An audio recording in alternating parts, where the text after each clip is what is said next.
नमस्कार, आप देख रहे हैं रितम और मैं हूं आपके साथ सौम्या श्री। देश में लोकसभा चुनाव का माहौल है। किसी एक लोकसभा सीट से चुनावी मैदान में कई उम्मीदवार खड़े होते हैं, पर जनता का प्यार किसी एक को ही मिलता है। कोई एक ही उम्मीदवार सांसद बनता है और फिर संसद पहुंचता है। लेकिन क्या हो अगर एक लोकसभा सीट पर कई उम्मीदवार खड़े हुए हो, लेकिन जीत दो उम्मीदवार की हुई हो और फिर दोनों ही संसद पहुंचे? जी हाँ, आप बिल्कुल सही सुन रहे हैं। इसमें कोई हैरानी की बात नहीं है। आज के परिप्रेक्ष्य में भले ही ये मुमकिन नहीं है, लेकिन भारत के राजनीतिक इतिहास में ऐसा हो चुका है।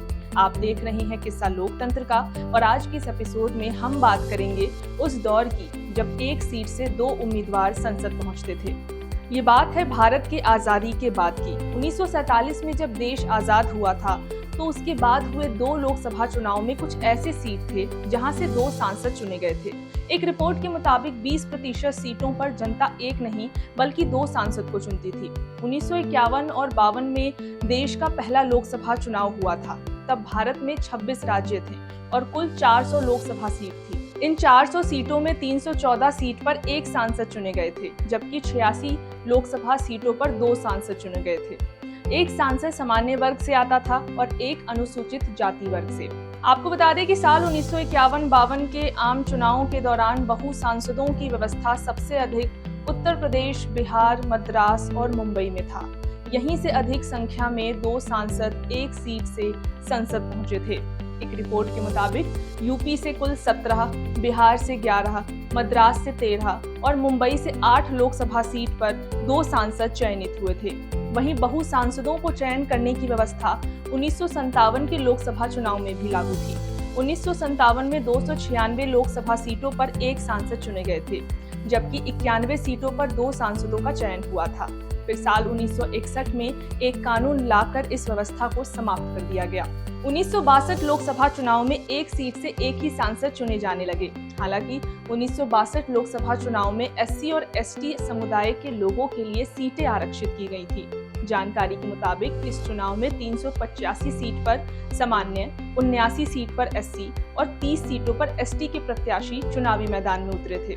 अब सवाल ये है कि आखिर इस व्यवस्था को चालू ही क्यों किया गया था और दो आम चुनाव होने के बाद इसे समाप्त क्यों किया गया?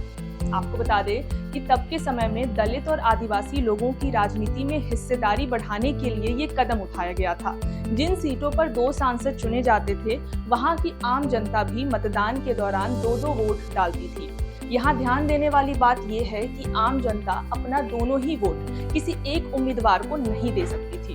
फिर मतदान के बाद नतीजे के समय सामान्य वर्ग के जिस भी उम्मीदवार को ज्यादा वोट मिलते थे, वे सांसद के रूप में चुन लिए जाते थे। ठीक इसी प्रकार से अनुसूचित वर्ग के उम्मीदवारों में जिन्हें ज्यादा वोट मिलते थे, वे भी सांसद बनते थे और इस तरह से एक ही सीट पर दो सांसद संसद पहुंचते थे।